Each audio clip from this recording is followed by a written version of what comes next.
Hello, this is John Farnham, and we're going to talk about my new album, which is called Chain Reaction Soon. It's not called Chain Reaction Soon, it's called Chain Reaction, but we're going to talk about it soon.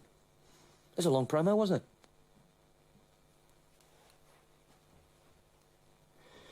Well, I guess I went in with a preconception, but not outwardly, you know. I mean, I went in with my mind as free as it could be, which is really difficult for me lately.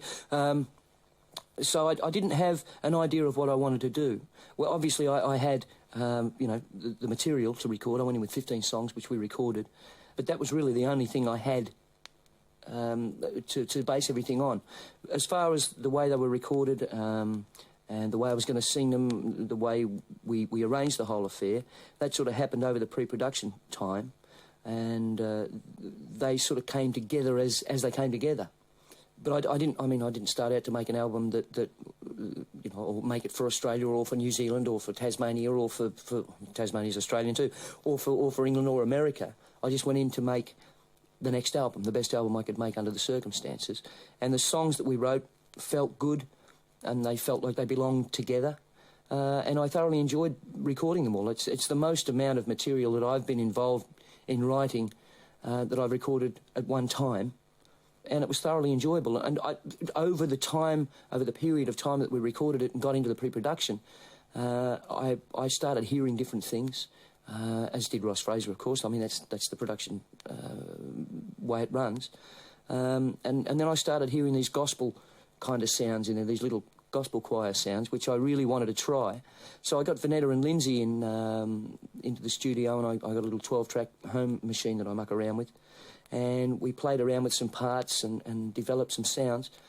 And we put them all down and tried them out, and they seemed to work. So we got a whole heap of people in and tried them on the real tracks, and it sounds great. I'm really pleased with it. Well, that's freedom really appealed to me because I like what it says. I mean, it's a personal freedom thing. It's not, you know, freedom from suppression and all that sort of thing. It's a personal freedom song. And it just appealed to me. It came up among the 15 songs that we recorded particularly well, along with everything else that we decided to put on the album, so that's why it's there.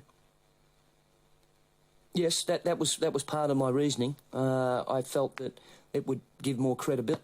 I'm still movable in the fact that if I was getting better material from somewhere else, in my opinion, or in Ross's opinion, then I'd use the other material. I'm not terribly precious about the things that I write. I don't have to record them purely because I wrote them. So that was obviously a thought in my mind. I mean, I really wanted to go for writing some stuff on this thing, and it was great because we had a bit of time to sit back and relax and write the stuff. And we spent 6 weeks, 8 weeks just sort of sitting around chatting away and writing material, which was a great luxury. And we felt together, like Ross Fraser and Phil Buckle and myself, and David Hirschfelder, Ross Fraser and myself, sort of felt that what we were writing was where we were going, and it just felt comfortable, and I enjoyed recording the songs. No, I don't look for specific things. If the song can capture me lyrically, then it tends to do something to me in general, if you know what I mean. We sat down because so many things are going on at the time we were writing. I mean, the war's coming down and all sorts of things were happening around about that time, and we kind of got into a talk about you know, the retrospect, how things, you know, major events affected us, you know, and instantly someone started, you know, the old question, where were you when John Lennon got shot? And we started talking about that, and that song sort of came out of all those things that influenced us while we were growing up, all those little different bits and pieces. And we tried to put it together in some coherent kind of form. And they're very strong images, I think most people in our age group particularly, I guess, can relate to. I don't think so, quite honestly, that it's harder, because when I was on the road before, I had nothing to go back to. You know, I'd go back to a flat and you know, either or just go back to a flat, you know, and watch the TV, or you know, go out and party with a few mates. But when I'm on the road now, I can, since I've been married, since Gilly and I have been together, we've been together for 20-odd years, We've been married for nearly 18 of them. So from all that time, I've had someone to go home to, someone to look forward to going home to. I've always been fairly laid back. I'm not a mad, keen, crazy party animal, although I do get into trouble occasionally. You know, it's nice to have something to go home to, someone to go home to and be there. It does make it difficult in the fact that, you know, it's a bit more painful when you're out there. But when I come home, there's a rush, you know. I can be away for 2 weeks and there's this rush. And absence actually does make the heart grow fonder. I really believe that. And that's with my kids as well.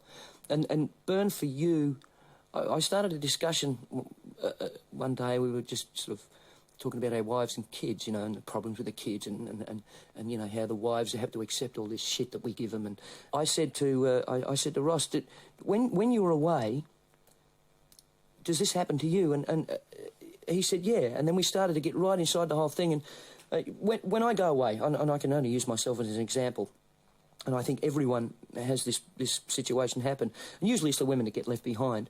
And I'll be away, and for the first few days it'll be, oh, I really miss you, and I really love you, and I want you to come home. Thinking, this, you know, the second week it's tears. Come home, please, come home. And the third week is, right, you bastard. You're not here, and they get into a self-preservation thing, and they say, you're not here, all right, and then the arguments start over the fact, because it's a self-preservation by the one who's left at home. All right, I'm on my own, and this is, and they start to protect themselves, and that's where Don't Hang Up Again comes from. You know, I've been hung up a dozen times, a tour on the phone, and I think everyone can relate to that. And the three of us really found common ground there because we've all travelled and we've all been away from our wives and children, and you know, we've all experienced it. Well, Phil Buckle and Ross Fraser and I actually wrote Burn for You together. Phil had this beautiful chord structure and a melody line, which we changed very slightly, and you know, chordally and melody-wise, but we sort of got into the lyric. I found Phil absolutely fantastic to work with. He's a lovely human being, a terrific guy, has a great way about him of explaining himself and of putting what he feels can work forward. A very, very level, caring, thinking human being. He's terrific to work with, and we just pounded out stuff all the time, you know. And Phil would come up with these great ideas, and then we'd he'd play a chord, you know, and at the right time, that moment, the chord might have just struck us, you know. So all these kind of things just worked. And Ross and Phil had worked together because Ross did some production on the Southern Sons album. And I'd never met Phil before, and I instantly took a liking to him, and it became a terrific little team. I think what's come out of it, I mean, it was never a conscious thing, but I think what came out of it was that we really sort of sat down and really discussed what we were writing about with each piece. And 9 times out of 10, it came out of the experiences that each of us have been through. And they're fairly personal, these songs.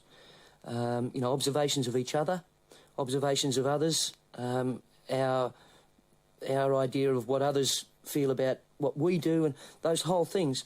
And I guess it sort of came out that we were saying, well, if you want freedom, then it's accessible to you if you go out and get it.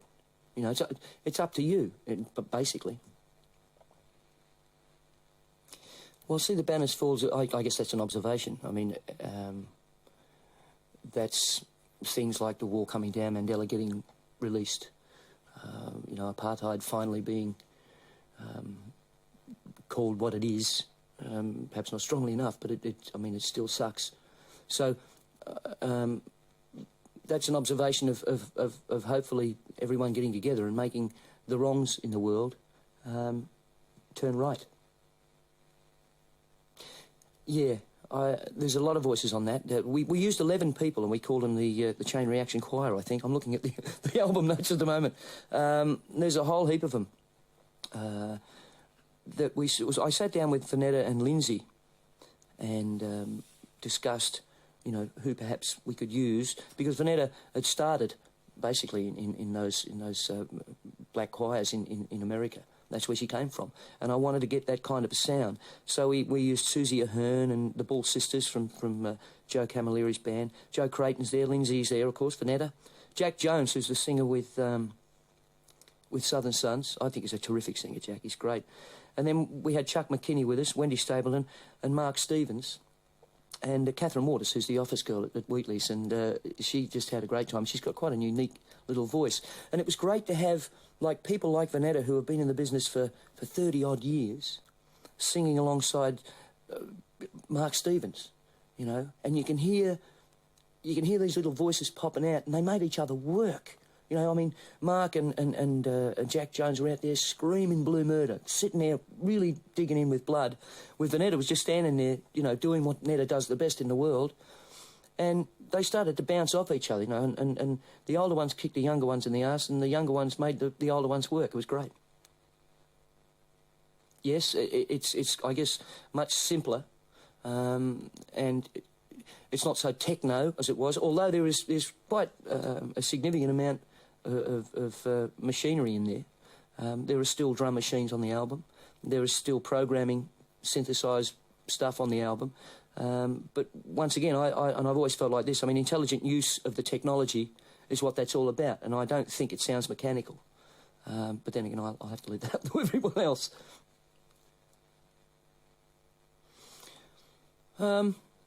Yeah, I guess the way that the whole thing came together, and having this background vocals idea, it sort of all just sort of snowballed and started to work.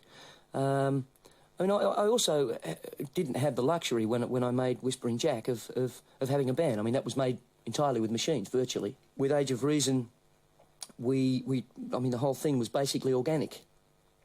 This time, we had other luxuries in that, we could use certain programmed situations with machinery and use other parts of the band to actually play the stuff organically. I hear people all the time saying, "Oh, let's get rid of the drum machines," and all that sort of thing. I think they have the place. It's definitely, the technology's there to be worked with and used. It's just, how well they get used, I guess. Yeah, I guess that's the way that song runs. I Can Do Anything was conceived by Phil Buckle, and he came to us with the piece, or the idea, and we talked about it. And ostensibly, he'd written that song as an observation about me, where he felt that I was tenacious and that I sort of tended to go on, as it were, and then I felt that was a little bit too much, so we sort of widened the whole feel of the thing, and basically tried to give people the impression that if that's the way they feel and that's what they can do, you're the master of your own destiny ultimately. And if you want something bad enough, and if you want to do something bad enough, then if you apply yourself, you can do it. Yeah, well, I guess that's sort of talking about a little bit of social conscience. We see the cover-ups of the the oil spills and the dodging of responsibility at the top level of that kind of thing, and that's saying, well, look at your you've got children too. Look at your kids, because my kids have got to live in this shit too, and I hope that you would understand that. I watched the thing the other day. They were talking about on television, talking about the spraying of crops, and the local residents were saying, look, these things travel for miles in the wind, and they become concentrated as they dry and then come back down and get into the rivers and the food chain. And the local residents around these areas were complaining about it, and their kids were getting sick. But the farmers that were using this stuff were saying, well, we live right on top of this stuff. We've got kids as well. But, one group is getting told one thing and the other group's getting told the other thing. They both believe wholeheartedly in what they hear is right, but how much of it's being covered up by whom to whom, if you know what I mean. So it's a vicious circle. we've got to look at our own backyard. It's our collective backyard, you know, and the pollution that is created in America, say, I mean, does end up in our atmosphere over here. I mean, this is a very small globe, you know, in the scheme of things, and you know, that mess stays up there and it travels all over the place. The hole in the ozone layer is getting bigger, and it's all scary, all this stuff. I mean, we've just got to take stock of what's going on and try and fix these things. I mean, you know, at the moment we can't go on without our fuels. There has to be use of that kind of thing, but let's just try and lessen the evils and seriously look at it. Yeah, I haven't met Dave Stewart. I look forward to meeting David. I was talking to Ross Fraser a few weeks ago because Dave Stewart was out here recently and spent a couple of hours with Ross at the office just having a talk. And I recorded Blow by Blow on the Age of Reason album. And apparently Dave liked it and wrote Chain Reaction specifically for me. And when we got the track, I looked at the lyric and I thought, God, this is, you know, it's a fairly heavy lyric when you listen or read it. He actually was saying that he wrote it about Kennedy and Marilyn Monroe, where, you know, one kiss to seal your fate, as it were. He feels very strongly about that whole thing. But I love the song. I think, you know, apart from the fact that it feels like a lot of fun, it has something serious to talk about as well. Ross Fraser actually played the guitar on that one. I'll dob him right in. He, when we got the piece, it was fairly rough as well. I mean, Dave, you know, sort of stuck it on a cassette in the bedroom of a hotel room in France, I think, and which is one of my most prized possessions, I must admit. But we got it, and we liked the approach and the roughness of it. Obviously, we had to work it out.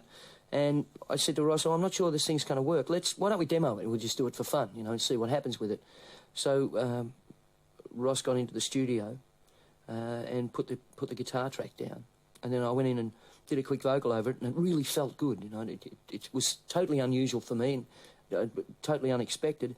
And a couple of hours later, Glenn Wheatley came into the studio, and we said, I'll play this track. It's this thing that Dave Stewart's done. And it was just guitar and me. And Glenn was blown away. He thought it was really fantastic. So we decided to work it up. And because it had such a great feel, we basically kept the vocal and the guitar, and put Angus on it playing brushes and you know, kicking the floor, and got Steve Williams in to play the harp. Whoa, well, I think that song's fairly self-explanatory. In that, once again, you know, we're all masters of our own destiny. It's in your hands. I mean, if you want to sit back and wait for things to come to you, then that's what you'll do. But if you want to go out there and apply yourself and try and make something of what you have to give, and give it, then you can too. I must admit, I think that would be fairly difficult for me to do. If I did something like that, I would ask that, you know, I have a bit of time to sit down and really work it out. I mean, I know what they're about, but it's more of an emotional thing for me than being able to actually write it down as a synopsis. And I realise now that asking the writers in the past to do that was a fairly significant question. You know, fortunately, they all complied. But no, I find it hard. Well, we had everything else to bounce it off. I mean, we listened to thousands of songs again. You know, we had thousands of songs, and they came from all sorts of writers and all sorts of places. We tried to judge what we'd done against what we'd been given. I think we did it fairly, and I think we used the best of the bunch. But, yeah, I mean, I'll never know. You know, I guess, you know, I might have thrown 3 or 4 hit records away somewhere along the line. I'm bloody sure I have. But I can live with that, because I'm really, at the time that we chose the material and during the recording situation, I was very happy with it all. I still am. I mean, obviously I'd like to go in and do it all again, you know. There's nothing in the lyrics that make me cringe. There's nothing in the lyrics that make the other writers cringe. I'm happy with the vocals. I'm happy with the way it's produced. I'm happy with the way it's played. So, you know, if I can walk away from it feeling as happy as I can. I'm not terribly confident because, you know, I can't be overconfident about something that really is, you know, not tried yet. But for myself, I'm pleased with it, you know, and that's the bottom line for me. If I can live with it, then if it's stiff, so I can cop it sweet. I don't think that's ever attainable. But I don't see any harm in working towards that. You know, I don't see any harm in trying to make things better for everyone, for you know, for me and my kids and for you and your kids. I don't see that's too optimistic. I'm the eternal optimist. You know, I can be pessimistic when the need arises, when I feel like it. But I believe that you know, things. I'm a fatalist, you know, and something always comes along, and I think that we can make things better as we go along. Yeah, well, Joe Creighton and Ross Fraser and I worked on that song together. Joe actually came with the basis of the thing, and Ross and I just sort of did a little work on it and rounded it out to where we wanted to put it. Joe is of Irish descent, and he actually wrote the song about the Romans, you know, taking over Scotland in the very old days, and it's like a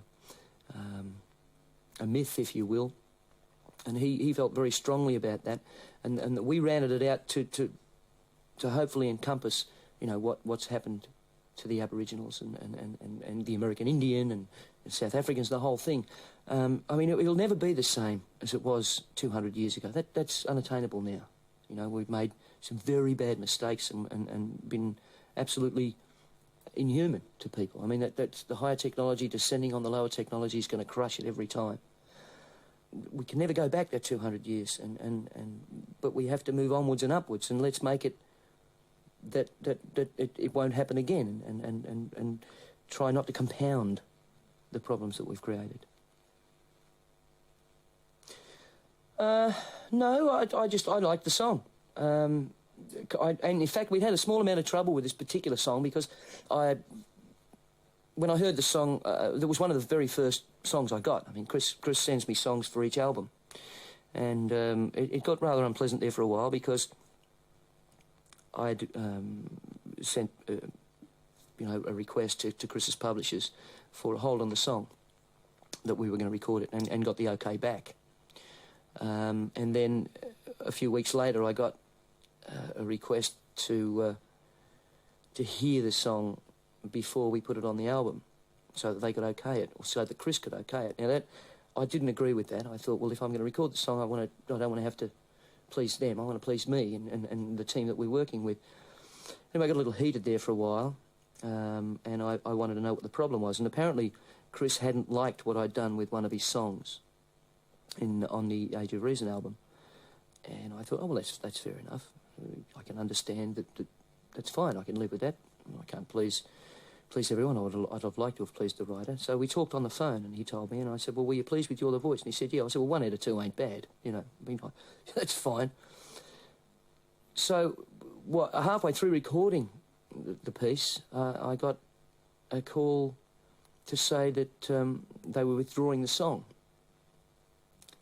which really annoyed me. I got right off my vibe. I jumped through the roof. So I got a few people on the phone and started to shout and carry on and said, look, what's going on? 1 minute I've been told I've got the song, the next minute I haven't got the bloody song. What is going on?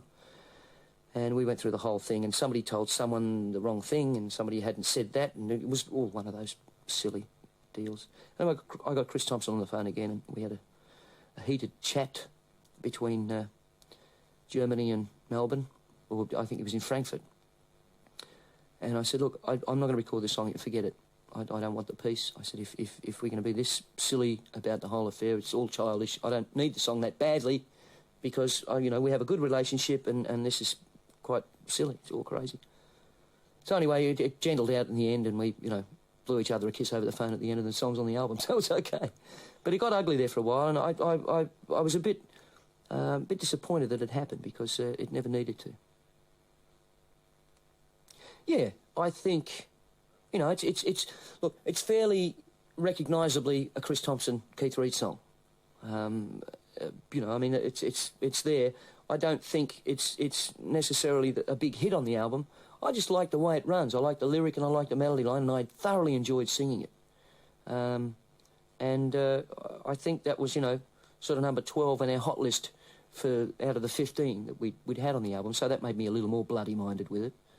And then we got the children's choir in, and we actually had them singing through the whole song, but we decided that we'd use them in the last, you know, 30 seconds of the piece, just for a little teaser. And I like it. It gives me goosebumps at the end. I love it.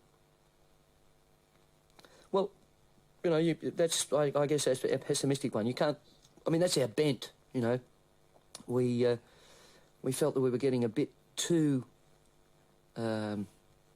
optimistic, and perhaps just needed to talk about some of the problems that those kind of things can create. Success can slip through your fingers real easy, and the time can get away from you if you don't apply yourself and lay out a plan. And it's also bent. I mean, it really appealed to me. The time really appeals to me, and the way we mucked around with it. I mean, there's a lot of weird shit in that. It's a lot of fun. Sorry, a lot of weird stuff in that. It was just like one out of the box. On each album, there's always been one little bent one that has sort of taken people by surprise. So we had a bit of fun with that.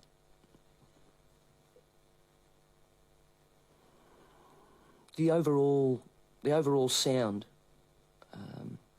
in general, but I was really, really very pleased with the way that the vocals came up, mine and the quiet things, and the vocal backings and the way we worked them, and the mix. I was very proud of that, because I think, you know, sometimes you know, you can lose the bigness that voices together can have by either having them too far forward or too far back.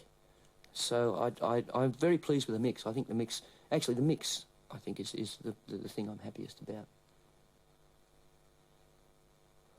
But when we did Whispering Jack, we worked, you know, 18 to 20-hour days, and then when we did Age of Reason, we sort of worked, you know, 16 to 18-hour days and took Sundays off.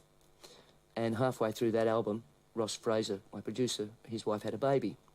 So when we came to this album, you know, Ross had a young family, I have a young family. So we worked 12 to 14-hour days. I mean, we did some long days, but basically it was 12 to 14-hour days, and we took Saturdays and Sundays off to spend with our wives and kids. And halfway through that album, halfway through Chain Reaction, Doug Brady, our engineer, his lady had a baby. So, you know, it was nice to have the luxury of taking our time with it. I mean, it took longer and cost more because of that. But it was nice to have that luxury, to be able to sit back and come back on a Monday with fresh ears and know that you weren't going to die because you weren't getting enough sleep. You know? I mean, there's a little photograph of Caitlin, Doug Brady's little girl, on the album cover there. And that was a nice thing. You know, there's been a baby on each album virtually. Unusual for me to play guitar on a record. I've never done that before. I've never played guitar on a record before. And some of the pieces, because I'm rough as guts, and some of the pieces lended themselves to me the way I play, and I'm really pleased. I'm glad to be on them. But I'm not. I'm a singer. I'm not a guitarist. I don't play guitar particularly well. I can thump out a rhythm if I know the chords, but if it's, you know, any more involved than 5 chords, it's all over for me. Well, 4 chords actually. I was lying. Well, I really don't know what will happen with this album. Obviously, I'd like it to be at least, you know, taken for what it is. I think that perhaps, you know, people are going to find this one a lot different to the last 2, significantly different. Whether they like it or not remains to be seen. What it's given me is a great passion to write a lot more, which I will do. Whether I do it well or not is another thing, but I will do it, and I want to get good at it. In fact, I'd like to be great at it. I made the mistake of never really applying myself to that part of my music career, partly because I was always fairly intimidated by it, and mostly because I never really had the time, and that's probably a cop-out. But fortunately, I mean, if success has given me nothing else, it's given me the chance to indulge myself a little in those things. So I want to really concentrate on writing, and I think I've found a couple of real good mates to write with, like people like Phil Buckle. David Hirschfelder I write with well, and I feel comfortable with him. And so I'm gradually being very smart and surrounding myself with brilliant people who can make me look good. And that's, that's part of the whole way it runs.